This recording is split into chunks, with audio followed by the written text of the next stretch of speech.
Hi,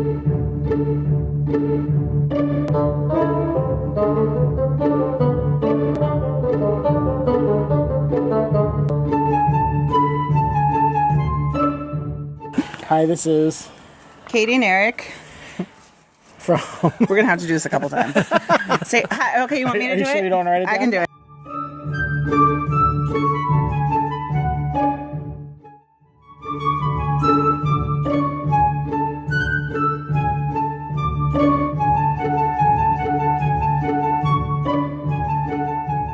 Hi, this is Katie and Eric from Cider Ranch Ciderworks in Santa Cruz County, California. And you're listening to Cider Chat.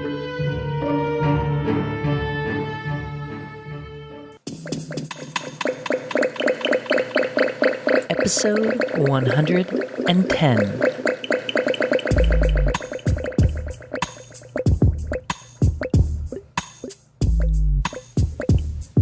Hello and welcome to Cider Chat. My name is Rhea Windcaller, and I am the producer and cider MC of this weekly podcast, where we speak with makers, enthusiasts, and folks within the cider trade from around the world.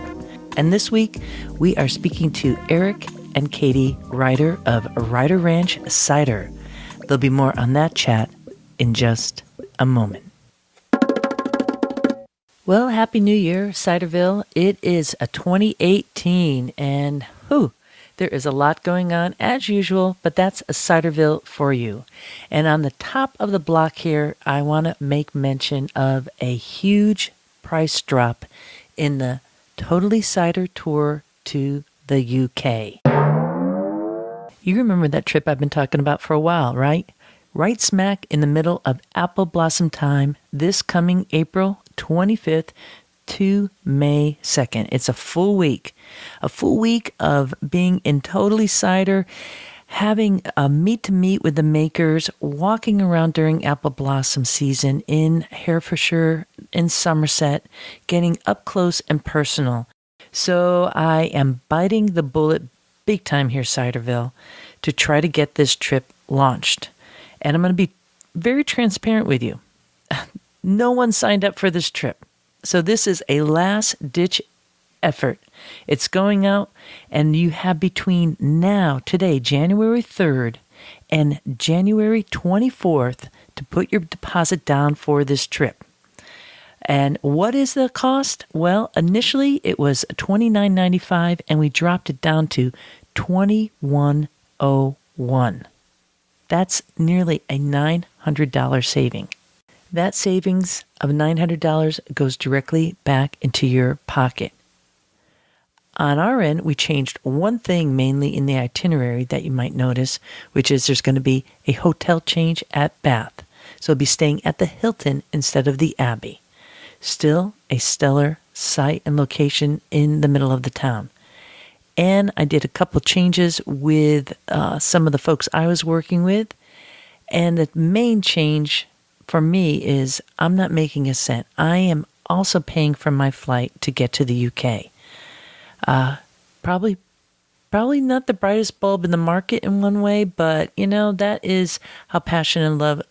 Sometimes it just makes us jump into the orchard because our nose is so filled with apple blossom that we're not seeing anything else but the good vibes, and that's how I roll. I mean, if I was on the Shark Tank, they would definitely kick me off.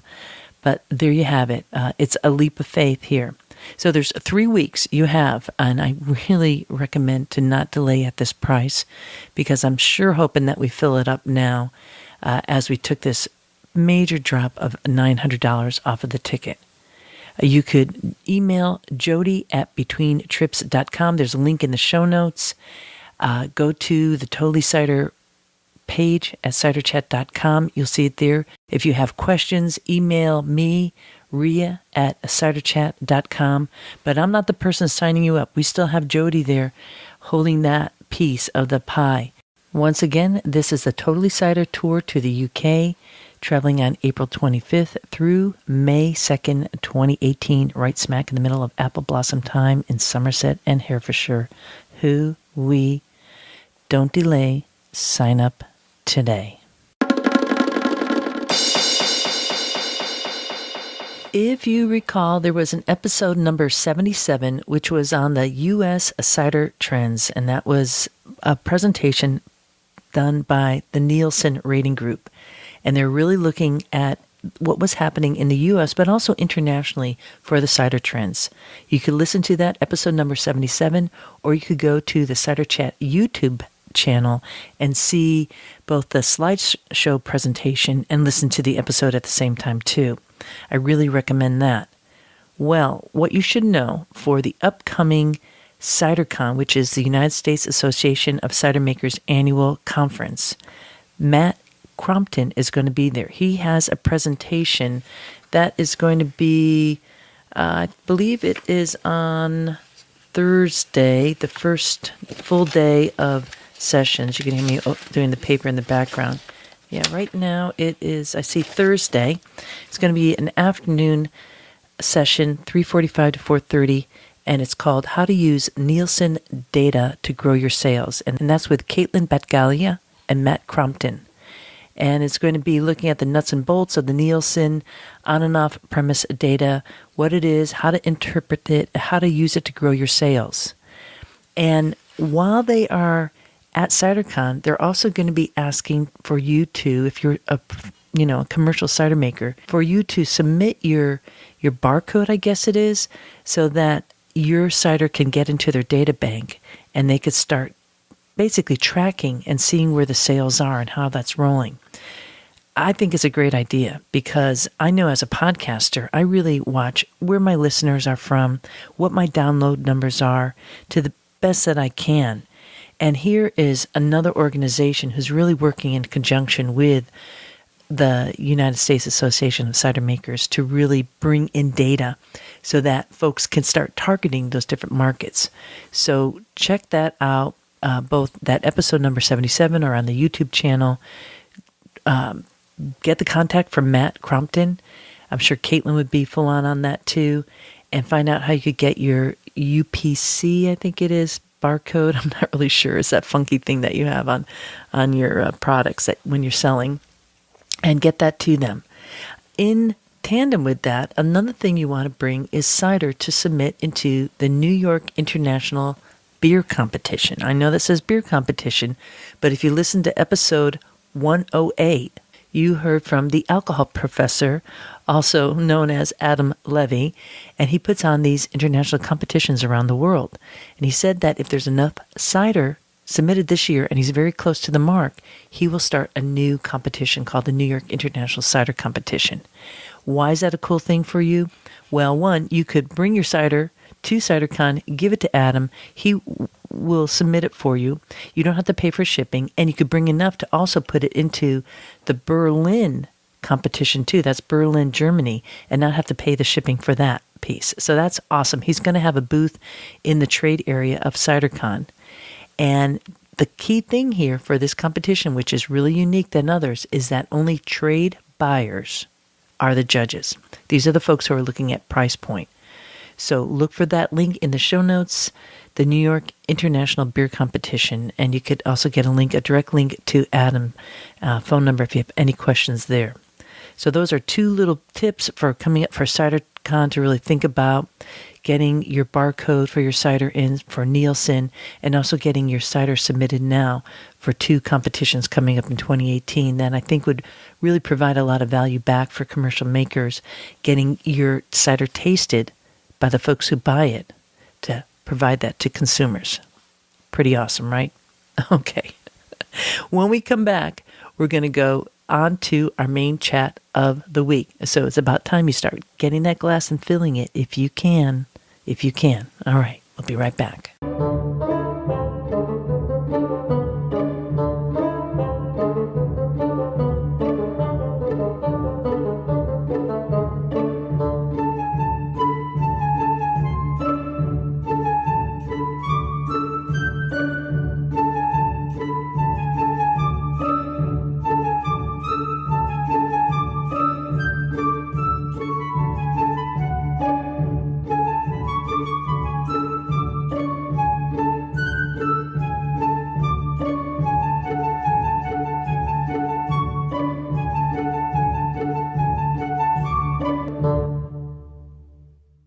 I visited Ryder Ranch Ciderworks, based in Santa Cruz County.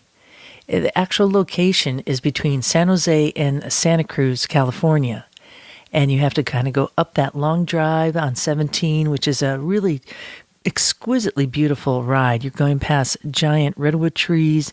If you open up the window, you could start smelling that really kind of mentholy eucalyptus smell that I just makes my heart drop every time I smell that, and really clears my mind, makes me feel at home. Well, that was kind of the area that Ryder Ranch is based in.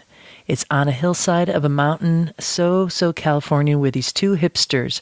And they have a little mini tasting room that we visited. So you're going to hear this conversation going along. I arrived, 2 giant Great Pyrenees greeted me. And I saw both Katie and Eric and the kids up on the hill picking pears on this crazy ass landscape. I mean, seriously, it's like up and down hill. But I so fell in love with them and what they're doing, and certainly their cider. We drank their single variety Newtown Pippin, which was absolutely delicious, and also a plum wine. And there's a bit of a story around that too. So they'll be sharing that with you. It was a delightful visit, and we're looking at doing a cider dinner at their location that I said, if you set that up, I'm going to be heading back there. Because as you know, if you do know, I'm a little bi-coastal, heading back and forth to Santa Cruz where my family is. So it'll work out. So stay tuned for that. But in the meanwhile, let's not delay any further, because this is a fun chat. And I hope you fall in love with Katie and Eric as much as I did, because their passion and their pride really shines through in the conversation. So without further delay, let's now grab that glass and join this chat with Eric and Katie of Ryder Ranch Ciderworks in Santa Cruz County, California.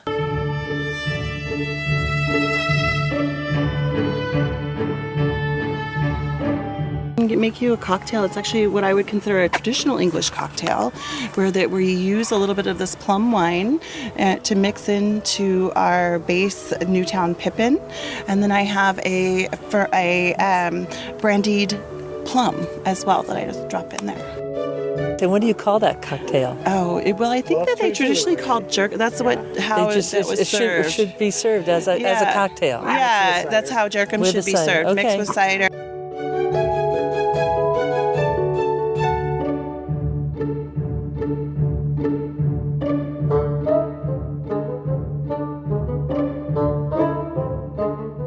Say jerkum would be a additive to cider to help it have different complexity in the acid, so that the primary acid in here or in the apple is malic, and this is probably a tartaric or something like that. So that gives a more rounded palate with the tartaric acid. Yep. Yes, and because the plum has a jammy texture, right, that it helps add some of the body in the mouthfeel. It rounds out that mouthfeel, gives you better mouthfeel, gives you actually some legs in it, and there's greater tannins from the skins, right, because they're like little grapes. They come. The plums are very tiny, like little grapes, and so it comes out and gives you better tannins. We'll give you a sample. It also doesn't ferment completely dry.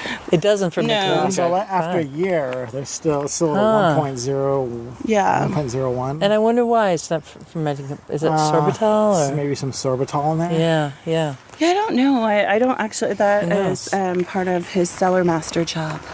Ooh. Yeah, Whoa.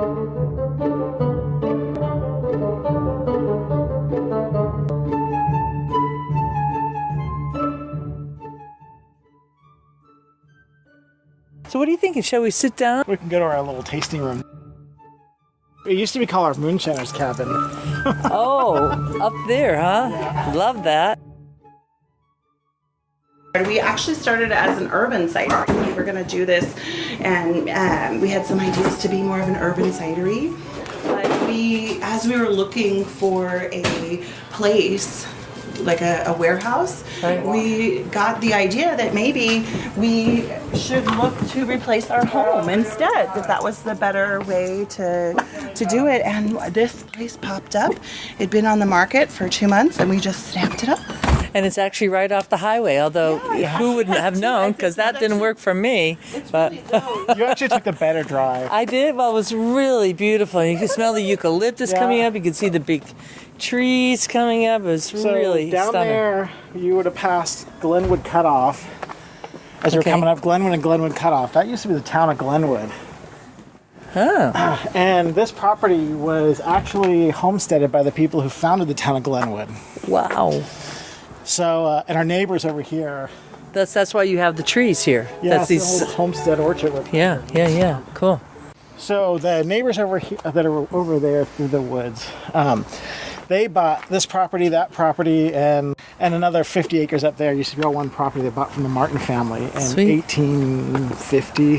1850. Dang, it seems like everything was starting around here for the Apple region around 1850. Right. Which makes sense, right? Yeah, that's when all the stagecoaches came and sort of had that. All the stagecoaches from San Jose up This to was all From Santa Cruz. the port of Santa Cruz over to the port of even San Francisco. This was part of the stagecoach route. This actual property, actual or property, Glenwood yeah. Drive? Both. Glenwood because Drive, and this was the top, and so go Um, over to Old Town as a highway and down the there. roads kidding. are Wow. not over sorry. that period of time. The roads are like so about 200 years that the roads aren't always the same. We have landslides and different Yeah. things. So Yeah. there was a crook road that came up here, and we imagine what that must have been used for. Google It's supposed to Maps, it run says through our Cook Road, property. and there's no road there. There's no road. Interesting. Wow. Here's some of our plum trees. Yeah, right up here that we pick all these ones. We just find the wild plums of the property. And I have a golden variety and a red variety, so I make more of a golden port. They're both. We'll taste it. It's kind of a little bit sour. I want to run and grab the I want to. Do you mind if I describe the land Sure, here go a little right bit? ahead. So, I came up a steep hill, and then I came down a steep hill to turn around the property here, and it's landscaped all on the side of a hill, which feels very European to me. Right.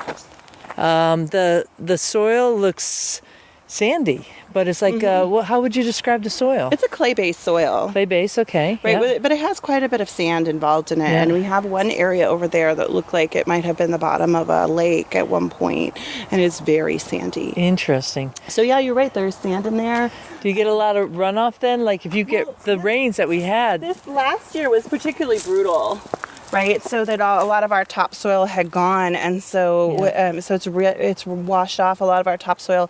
But my ultimate goal with this place is to do a regenerative forest. Regenerative forest. So I'd like to here, have Okay. yes. So But you that- have all these like fruit trees that were dropped. Maybe people were on the stagecoach right. That's what I spitting out the imagine. pits, and they just had these volunteer plum trees. There Plums, I was guess, an were- old apple tree at one point. We had plum and pear.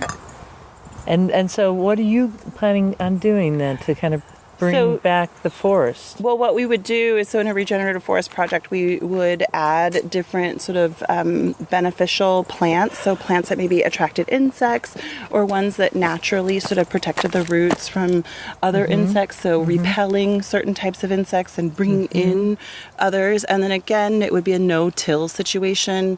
We're also trying to get it to maybe having some more, something that would be self-mulching. So using plants that would self-mulch. Are these oak trees here? These are. What kind of oak are I they? think those are There's some the white California White oak and tan they're- oak. tan oaks. tan oak, Yeah. because I have lots of oak trees where I'm from, and I was Sure. walking around the Henry Cowell, Yeah, same park, thing. and I was like, "That's an oak tree," but the leaves don't Are look like an different. oak tree at all Right. that I'm Well, you used can to. see up here. This is also an oak tree too. Okay. We have several different varieties. Oh, We I also can see have the this, leaves now. Yeah, interesting. California Bay Laurel, Yeah, a toyon over here. And what else do we have? We had Manzanita. manzanita, madrone, the Poison oak. coastal pine, I think Monterey pine. But those all failed in the last drought. That at most every single one of them. This is getting outside of their region, Yeah. right?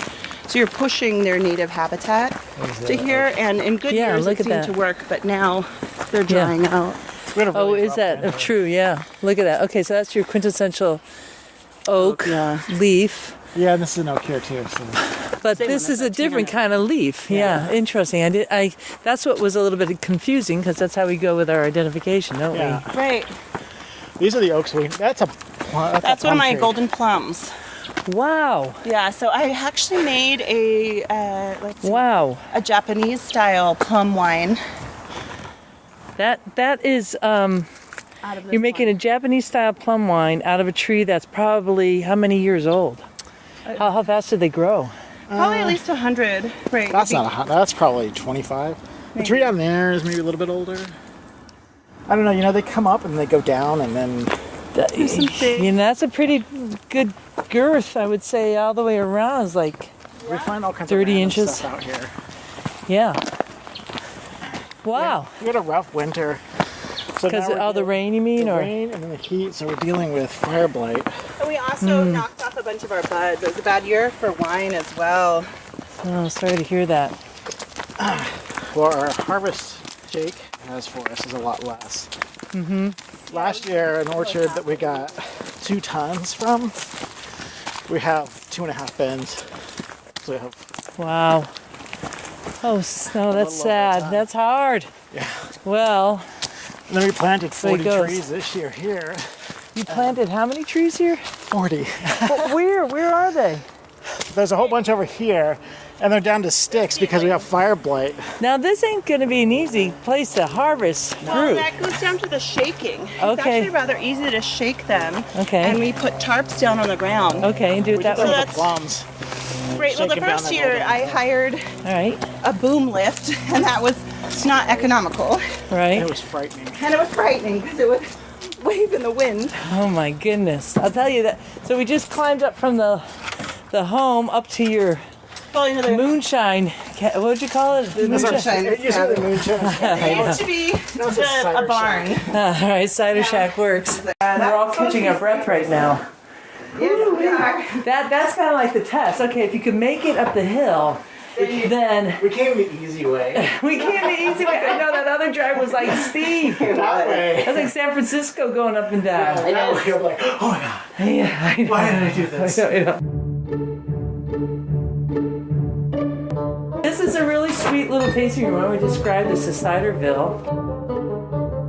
We said we came in, there's this nice little slab of wood, little seats to sit on, beautiful crocheted topping here. You kind of get this like Western feeling, very quintessential of this region. It's very cozy. You're going to seek out a place like this, you're in like magic land. Right. I like to make it my sort of California idea of English cider village, an English cider orchard, right? But we're very Californian. You cannot deny that. No, cannot. No, and don't be denied. The idea to move from our sort of like obsession with English culture into cider was easy.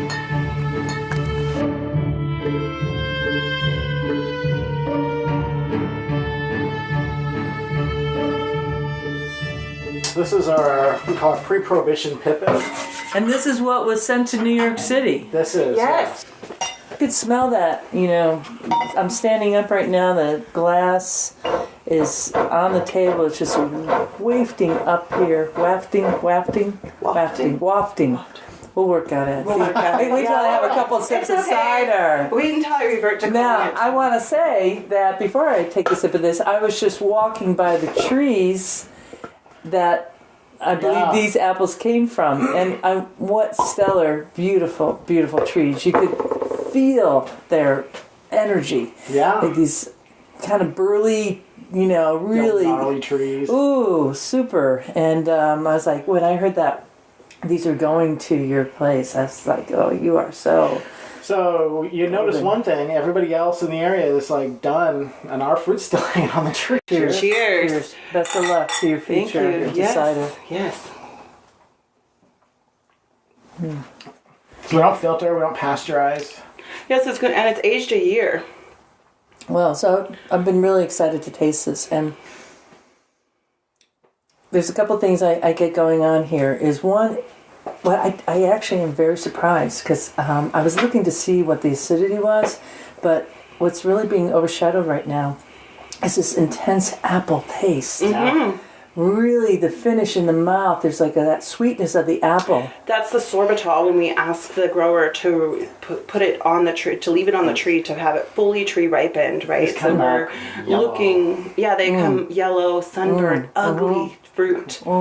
So good though. But it's so good, yeah. So good. Single varietal Newtown pippin, which is known as the Albemarle pippin too.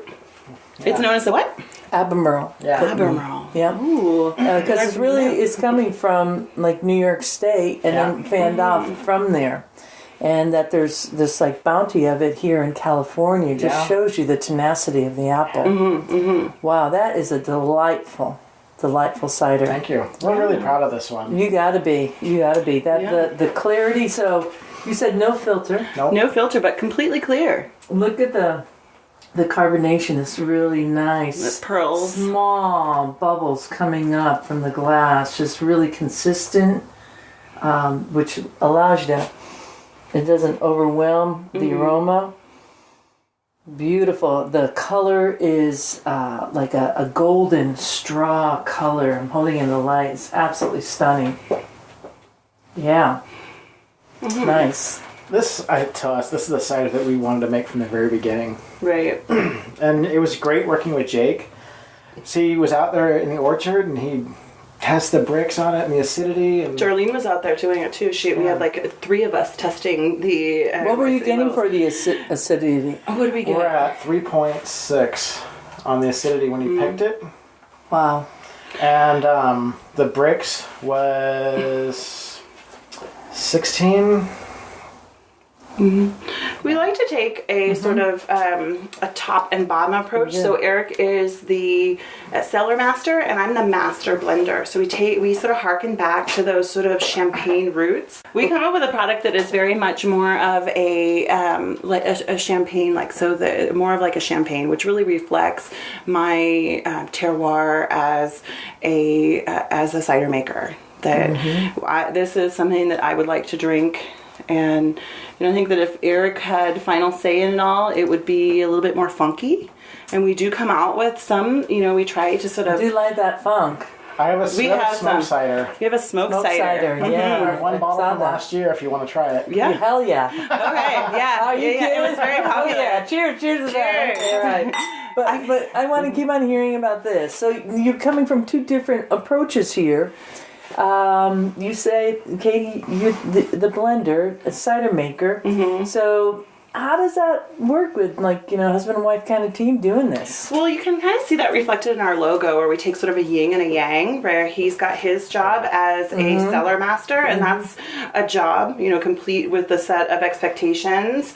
And we sort of take all this sort of back end work and all what your finished product, and even down to the label, is sort of the expression of my personality. So I taste it all along. I'm there at the orchard trying to figure out, okay, what is this going to taste like? What sort of yeast? We worked really closely with the laboratory to discuss which yeast we wanted. So if you notice that it isn't very acidic at all compared for a Newtown pippin, it's very well balanced. Really lovely. And that is a reflection of my palate. And then speaking also with the laboratory to get the right yeast that would go ahead and reduce the acidity and round out the palate. One of the things we go for also is something that's going to produce no SO2 or H2S. Because I'm very sensitive. Super clean. Yeah. So over the years, she's like, no, it's like sulfur. Try it again. So I have more of that super taster palate. Good. Yeah, that could be a tough thing, the sulfur. So how do you manage this sulfur, which is a big problem for people? Through yeast. Right? And then through yeast, but it has to be a little bit more than just it is. yeast. We are, so again, I'm very controlled. So what we did is we had our unit is completely temperature controlled. We ferment at 63 degrees. So you're doing that all down at the house? No, we have a tank house. We'll go down there next. We can go down there and show you our tank house. It's very smaller than this. Right. Is that in the ground? Because I mean, we're in California climate, so you're... Oh, it gets very hot up here since we're above the inversion layer. So the fog rolls in and creates sort of a lower cold area, and then it pushes some of the heat up to us. So we can we have very odd weather here. Yeah. So it's we've got a tough shed, 120 square feet. And then it's insulated all the way around with R19 insulation. Wow. And then the walls have got the plastic stuff on it so they can be wiped down. And then it has a mini split air conditioning unit in it. So it keeps it at 63, 64 degrees all the time. Right. And that's another factor with picking the yeast is we want to pick something that's going to ferment down at that colder level. Okay.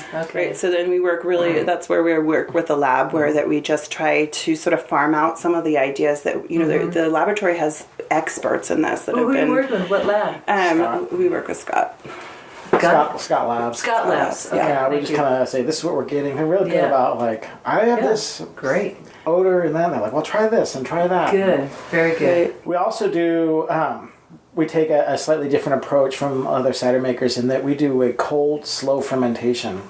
So our primary fermentation, instead of being 5 to 10 days, is running 4 weeks, 6 weeks. Mm-hmm. And what temperature are you doing 63. 63? We'll bring it up to 67 to kick it off and then bring it down. If it's having trouble. Well, that doesn't sound too different from a lot of cider makers I talk to, though. Because it's like low and slow is like the mantra of cider making. It is. It's very hard to do in this climate since we are more of a tropical climate. This area is actually listed as a subtropical forest, I believe. Yeah. When we find out this way, there's a lot of the beer mentality. Right, doing something a little faster. And that has a very definite audience that people are looking for that. So one of the things when you sort of Google yourself, I found one of the criticisms that it tasted like wine. I was like, well, that was my goal. So I think. Yeah. No, this is exquisite. Thank you. Really exquisite. It's so well balanced. Mm-hmm. It's exciting for me to have like a single variety from California. In this region, because nobody is doing a single variety in this region. Gravenstein. But further north. Yeah, further north. But none of the cider makers. Some of them started to pick up this, but we did do. This was our original concept. Yeah. Right. So that when we had, we were looking at what is our historic cider apple in the region, because that cider was made here prior to the Prohibition, just like it was everywhere. Martinelli's. Right. And so Martinelli's was a big part of holding on to that Newtown Pippin. That is their mainstay apple that creates that flavor. And so we wanted to revive that and to keep the Newtown Pippin alive. Perfect. It's beautiful. I think we've really struggled with this, and we've stuck with the single varietal from our amateur days and just entering the county fair, and to continue to evolve what we want. And part of that was working with the grower, working with a lab to find the correct yeast, and then temperature control to reduce any sort of like that sulfurous flavor that can sort of overpower. Yeah. So you had your roots in like making it at home. Were you making something else, fermenting something else at home prior to that? You just, some people, are making wine or making beer, but you went right into cider. Well, we had, when we first got together, we had talked about our hopes and our dreams, and one of it was like we wanted to own a winery, and then we sort of looked around and thought, well, maybe not that, and then we, again, we were kind of into some of this sort of English culture from what was that your English mod, sort of like he was interested, like, so that was sort of like in his scooter club. Get your Vespa going on. Yeah, we'd go to the pubs and I'd drink cider. Who's drinking Blackthorn and. Yeah, and so that's what we were sort of doing as sort of young people, and when we Hipsters. well, we don't like to. Oh my god, is that a bad word around here? It is a bad word. She has this whole story about how she looked at us and goes, "We're hipsters." No, I realized that we were hipsters. He hates it when I tell this story, but I realized that we were like I just kind of looked cider around, makers. and I was like, we look like hipsters. Oh my God. But you know what? She hates this. We live in an A-frame. We live in an A-frame. I say we're what hipsters want to be. No. But we realized that, not you know that what? easy. We don't ferment anything. And so... That's the story she tells. I hate this story. Okay. So that's our husband and wife beef. Oh, well, you gotta have something to go with it. Yeah. So that's kind of interesting. And you wanted a winery, and now you're cider makers. Making some righteous cider, by the way. Yeah. Right? Where did you get the information? Because this area has been kind of Nerdy. like void of that. Totally nerdy. Being a nerd. Being a nerd. Yeah. Everything Andrew Lee ever wrote that I could You read. find, I Yeah. would read, and Good. all the That's books, and started studying apples, and So that's then we Eric's met really good into that. Tilted Shed, and then we started picking their brains. It was like, hey, these people are a lot like us, and we went up there and talked to them, and then I was already pretty nerdy about the apples, and I wanted to do all the English stuff, and then since then we've kind of come back to the Pippin. I'm like, no, I just like this. Yeah. It's a good medium for both of us to get what we like, right? We both like it. Yeah. I want to make really like a classic, historic kind of American cider that's more of a modern take on that.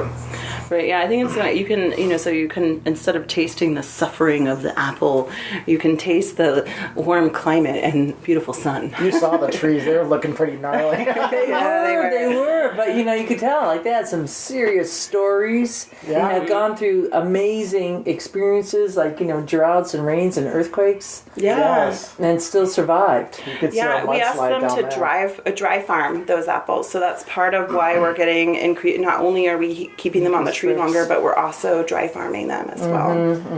We had I had a conversation with Jake yesterday about the tree apples coming in this year. He's like, "Well, I have some lovely 75-year-old trees." I'm like, "I can't put those in some and call it pre-prohibition. They've got to be before 1920." But I'll take them. We'll just Okay, so now I get the name. That's where it comes from. Because the Everything tree. is planted before the prohibition. For this one. Brilliant. Oh, there we go. Here come the assistants. Here comes our The assistant. assistants. Actually, cider Scarlett makers. works in the lab, sometimes measuring sulfite. With Learning one how it's done. of our science projects, we did this. Being totally nerdy. We were teaching them about the relationship between pH and sourness and acidity. So we had this candy science book, but we have to take it farther, and we had to teach them the difference between malic acid and citric acid. Hey! There's a wild Drake is our cider nerd, our apple nerd. Apple nerd, because He tells you whether it's good or bad. He'll make Very sure. good. He's So quality you need a control. taster. Quality control. He goes, at our old place, I planted a row of cider apple trees, and he would go and pick a Harry Masters Jersey Chisel and bite into it. He's like, this is good. I'm like, really? Right on. Did you want to try some of this? This is that plum that I had described. Yeah, Do you have different glasses so you can try It goes try right separate? inside. I wanna can try it do separately? it separately as well. But this is the California native plums that I basically threw myself against those trees and said, don't cut them down. There's something that we could do with them. And as I researched it, I found out about jerkum. And that's where I found my old world recipe and used that to make so this is completely estate grown from all of our trees here. And it is an additive. So again, it gives it that beautiful pink color. And if you can even see it swirling around here, that's where you're getting a little bit more body, right? So you can even see the body that's going in there. And when you taste it, it does add a level of complexity. So I like to call that the original cider cocktail. Yeah, the Jerkum comes from the Cotswold region in the UK around the Victorian era. Right, and so they were making Wow, it brings a whole different dimension there. It does. It does bring a different dimension. So when you're looking to celebrate for New Year's or whatever it is, it gives it a different dimension, kind of elevates this to a cider cocktail and makes... I would like to say, though, that this pre-prohibition pippin needs nothing. No, it needs nothing. It doesn't. Straight up. But the plum is really... Yeah, may I have a little taste of that without? Yeah, I'm just kind of curious. It is rather sharp, right? But it is completely foraged, right? It's a forage fruit. It's pretty good on its own. Wow. It's a little tart. What's the ABV on that, would you say? It's 12. 12, okay. So again, it gives you a little bit of added alcohol. We both did the Peter Mitchell class at separate times, and I did it with Claudia, who's one of the owners of Cider Junction. Oh, yeah, she mentioned that. Yeah. Yeah. And I took a winemaking course on top of that. So I did a winemaking course. Because I really wanted to. When I tasted cider, and we had several English ciders, and we thought that they were closer to a wine than a beer, right? Yet in its own distinct category. So I wanted to get some of the tips from wine. So a lot of that is like looking at the yan, and that's where we really work closer to the lab. That's why we grow the way that we do and work really closely with the grower, is to take that sort of winemaking approach. So the apples for this cider were picked a month later than all the other fruit, all the other pippins in the valley. Picked them on a Friday, delivered them here Saturday. In the dark down there, and we're grinding and pressing. What are you using to grind up your apples? We have a 80 gallon basket bladder press. Okay, bladder and then press. We have a grinder from Osesco. Yeah. That just rips through stuff. We're going a little bit more because it's just us and the kids. Yeah. We also supplement. We have one of the places down there, one of the other family little places down there will pick up the fruit from Jake, and they'll wash it and press it, and we drop off the containers, and they fill the containers. Oh, that's nice. Before they run their juice run. Oh, I see. So they set up and they juice for their market, and then they bring ours in, and they juice ours into the containers, and they keep track of this bin went into these containers, and... So I wonder, is there any like maceration at all? Like letting it sweat the apples or anything like that? Yeah. Yes. So when we do it, we bring them in usually. So this one here, there was no sweating because they didn't go into the cold storage. They came off the trees, directly, and came directly out. When they come out of cold storage, we'll let them sit for a week before we grind them. And the place down there, when they do it for us, they pick them up on Wednesday and they press on Saturday. So they're out of cold storage. They're sitting out in the sun for 4 days, 3 days. But you don't find like when you bring them here and you have that control that you need to like grind them up and let the pumice kind of... No, we I don't, because I like to have a really... pippin. I like to have a really clean flavor. So again, it goes back to my sort of palate as the master blender, is that I like it really, really clean. So I don't allow the skins to get much contact with the juice, right? So in a winemaking... What do you mean by clean there? Because I mean, a lot of French cider makers all do maceration. Right. Well, we're making more of a California style. It's very dry, right? Where some of the French ones have either a funk or a little slight sweetness, or both. We grind and press, and the apple, and then the juice goes pretty much straight into one of our steel tanks. And we also use only stainless steel, right? So we're trying not so we will come out with a cider as a small producer. We will come out with something that's more of like a French style or a little bit more funky. Yeah. But this is taken us several years to get to this level, and I'm very proud of this one. We just move it through, wash them, grind them, press them, get them in there. Sure, yeah. I was just kind of curious about that because I mean, so many cider makers do use that, and I was just wondering what kind of complexity that would use offer to the Newtown Pippin. And I'm just curious, Yeah. I think we would introduce a different yeast. So then again, when you're looking at some of the flavors that go in there, since I like something that's really well balanced, isn't, sort of doesn't have any sort of leather aspect or anything like that, that I think that would maybe add... Try to stay away from the cardboard and oxidize. Yeah, we don't. Try to get to a crisp or clean. Just we think that is really that's what we're doing with this apple. Right. When we use other apples, like the Gravenstein, which it does a lot better with that sort of yeast. I think that when you have more of some of I think that personally, from personal experience, I think that the yeast that grows on the Gravenstein is really strong. And you get a little more funk out of it. Yeah, every single Gravenstein around here has a particular little terroir, like a funk that I think it belongs with the skins of the apples. And so when we that's definitely something I would look at doing with a different apple variety. But since this has quite a bit of acids, and I'm so happy with the way it turned out. I don't want to mess with it too much. Yeah, well, if you're onto something and you kind of found that, you can do that. So you have the pre-prohibition, you have the smoked. We have a Gravenstein that we did last year. This year, what we're gonna do this year is we have just Pippin. Just Pippin. You stick it on your primary. Well, we have a dry farm Pippin, and we'll have the pre-prohibition Pippin, and we'll have these 75-year-old Pippins. Nice. So when we smoke some of these, and then we may use 75-year-old. I like that. Yeah. Because they're not pre-prohibition. They're 75-year-old. Just didn't make the cut. Yeah, so that's interesting because you're kind of like a little niche here is around the timeline of the apple tree. Yeah. Which is a different twist, a different way to view it. And I like it because it lends itself a little bit of education for the consumer to be thinking about the history and the age of the apple trees and where they're coming from. I wish we had some of the still cider from last year. Yes, we made a still one. Me too. Yeah. It's from the same place. Yeah. Well, it's from the exact same place. Wow. Different trees, but it's from Corralitos, the same area. And it is so different. It's like a European style Chardonnay, where this is very brut champagne-like. Different trees, so were they younger trees? They were younger trees and they were dry farm, but they were from the same area. And but the same yeast. Same yeast, same area.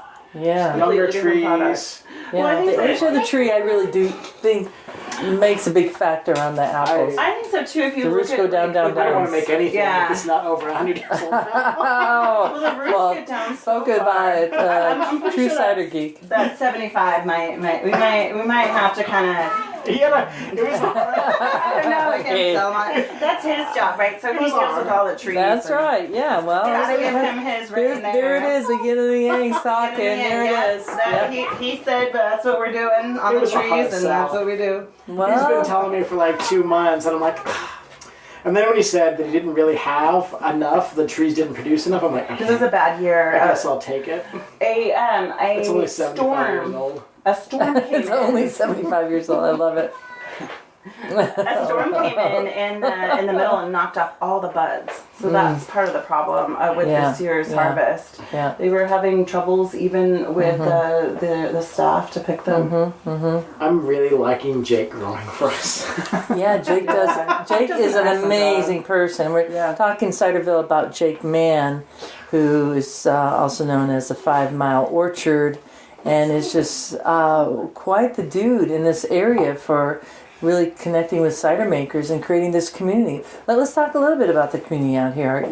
You're on the hills of Santa Cruz, or Santa Cruz Mountains is where you're at, right? Yeah. We're Los Gatos address, but Santa Cruz County, so we're in this nobody wants us kind of. It's called okay, if nobody wants you, I sign up. I want you. Sign up. I want you. On the list. I want you. Big time. Yeah, you got it going on. Yeah. So there's this little community. Is there like little cider clubs around here? Are people meeting? Do you have like cider meetups in that way, or tasting? We've been trying. I talked to Jake, and we say that we're going to start like a cider geek. Or a salon. I talked to Jake about doing like a salon. She wants to. They talk about doing like a professional thing. I talk about a bunch of nerdy cider makers sitting in the shed.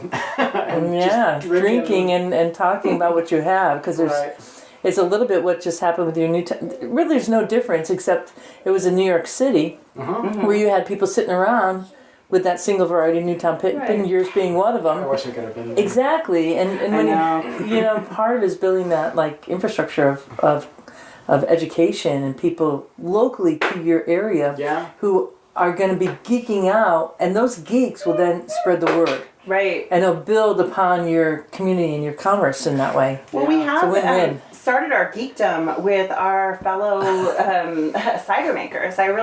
When we were a part of the cider scene, we've been part of the cider scene for 6 years now. Something like that. Right, so we were... Yeah, Well, when did you go commercial? 3 years ago, I think. That's a fun story, actually. Oh, let's hear it. I want to hear a fun story. Okay. So that story.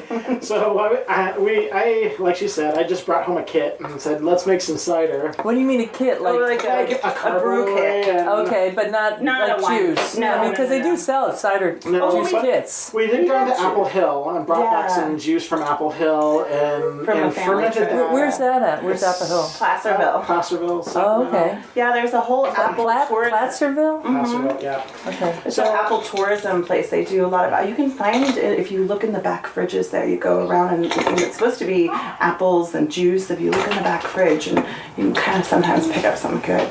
Some cider. Some juice that got let sit around. Wait, is that on the other side of San Jose?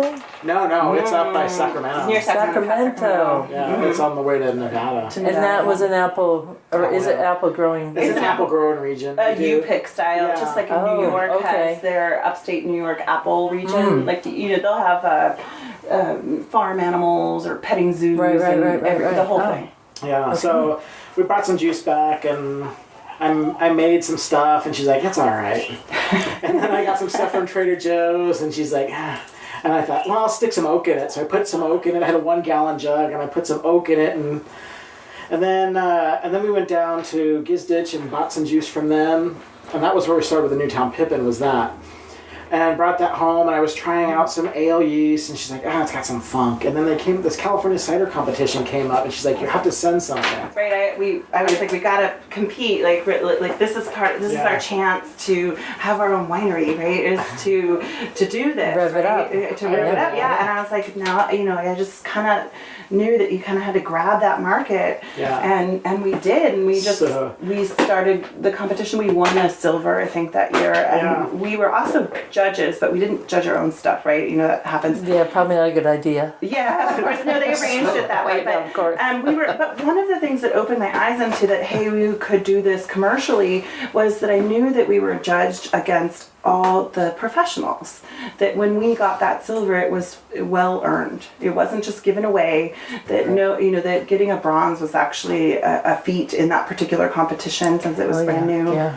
Yeah. And we knew that, hey, well, if this particular brand got a silver and we love it and so did we, well then, hey, let's do it. Let's do it. So we did.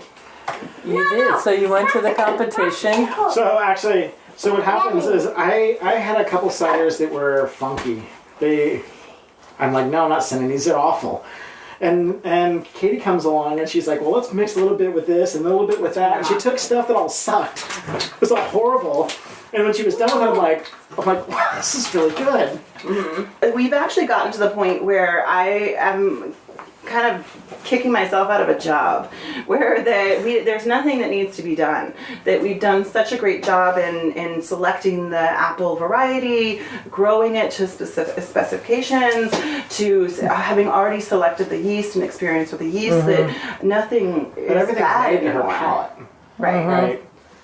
But so you're tasting it along the way while Eric's making it. Right, Yeah, right. okay. Yeah, and I go down and spend time with Jake, looking at the trees, taste it, and telling him, is it time to pick? Like he would like to have picked a couple weeks ago. Right. Yeah. And we had them stay on the tree because they weren't quite ready.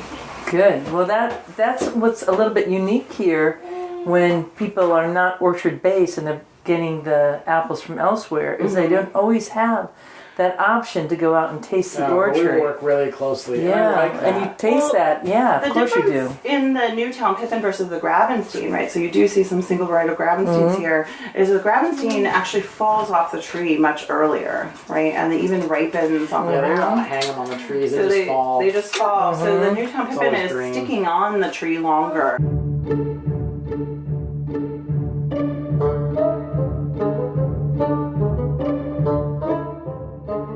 What an amazing experience to be able to taste plums from these old trees on the side of your hill in the Santa Cruz Mountains. I mean, that's what terroir is about. It's like being connected to where it came from. And so, I mean, where could I go in the world to have that except like right here?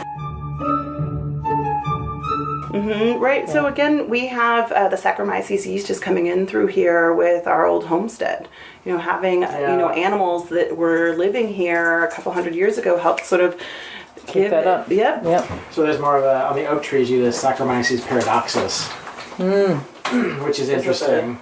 The Saccharomyces paradoxus, and we've been doing a little bit of experimenting with. What's Saccharomyces paradoxus? Saccharomyces paradoxus is a cousin to the Saccharomyces cerevisiae, and it's one that will actually work in the wine stuff.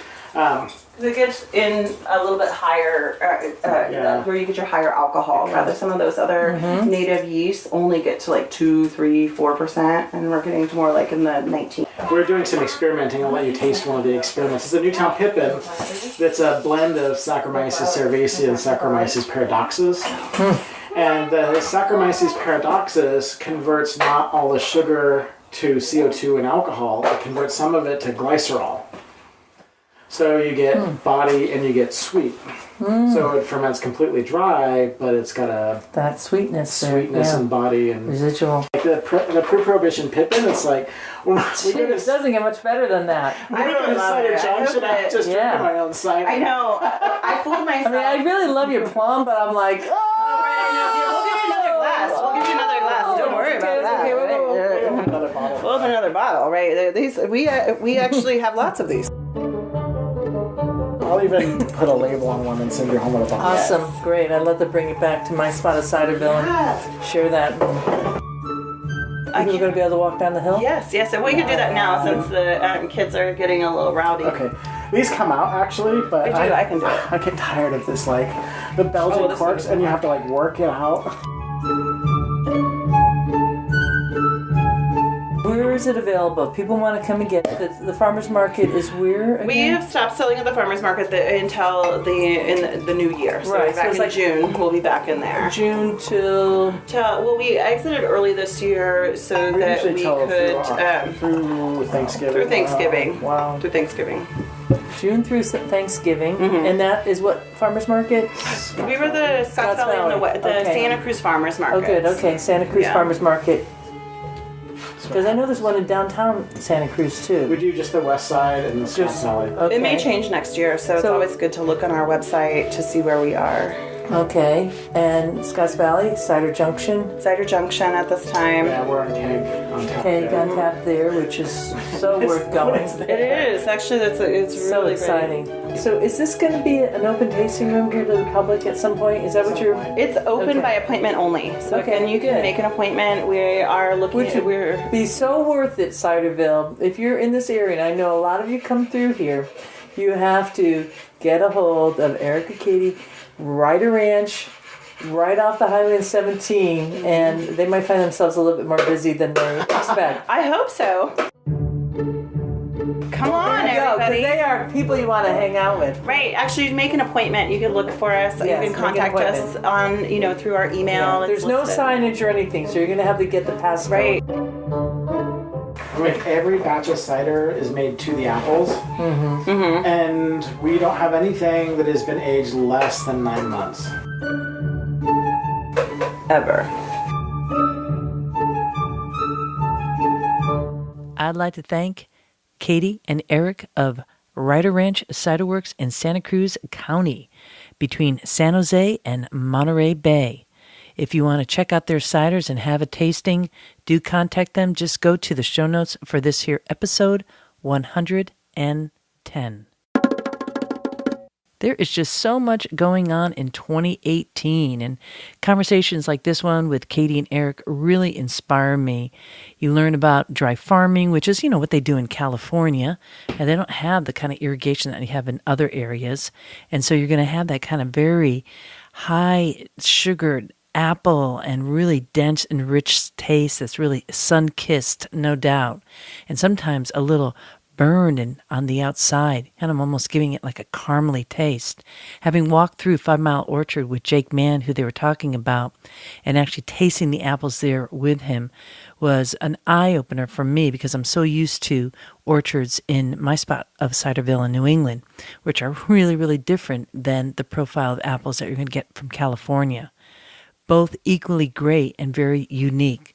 So there's a lot happening in the Monterey area that I am very thrilled to be kind of talking about at this early stage of its growth and meeting the people who are really pushing the envelope, such as Robbie Honda from Tanuki Cider Company, who we had on this chat a couple weeks ago. We also had Nicole Todd of Santa Cruz Cider Company. Folks, I really enjoy. I want to say that on New Year's Eve, I had their single varietal Gravenstein. Oh my goodness, that was a champagne method that they used for that cider from Santa Cruz Cider Company. Insanely delicious. They're really dovetailing what's going on with the wine community and what they have for their own kind of like entrepreneurial spirit in that area of Monterey Bay. Then you just go over the mountains and towards San Jose. You have Cider Junction. We just had Claudia and Tracy on from Cider Junction. You should check out that chat. So when you fly into San Jose, then you go up north and you're hitting the whole Sonoma region of amazing cideries like Ethic Cider. You also heard them mention Tilted Shed. You have a Crooked City Cider Company over in Oakland. And between San Jose and California, and between San Jose and San Francisco, there's a bevy of cideries too. Heading out towards Sacramento, there is the Apple Hill area. That is a cider place too. A lot to be noticing. California is a huge state, and they have apples, and they've been there for a really long time, and it's just kind of an exciting time really stoked for that. Also stoked to remind you to sign up today. Do not delay for the Totally Cider Tour to the UK with that humongous price drop of $900 to set you on your way. It might be like $895, $900 is the round number up. I mean, it's all the same. That's a chunk of change in your pocket to make it happen. So do go to ciderchat.com, the Totally Cider page. Get the links there. Contact Jody. Limited time offering. And I really hope to see you in Somerset at Bristol, the city of Bristol, and going to the Ultimate Cider experience at the stable on April 25th. It will blow your mind, and then to dance in the apple orchards with you. I'll be dancing in there. Maybe I'll find some folks who like to dance too and kick up our legs a bit. That would be a blast. In the meanwhile, it is cold outside. Perfect time for making ice cider, and I think I'm going to go get a little sip of that now and get this podcast published out to you. In the meanwhile, I hope that you have a good time between now and next week when we are back with Cider Chat.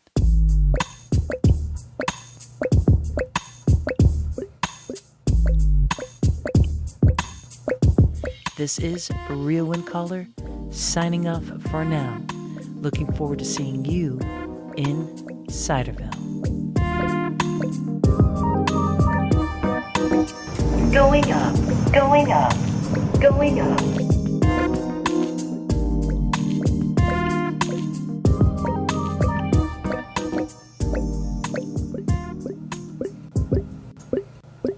Yeehaw!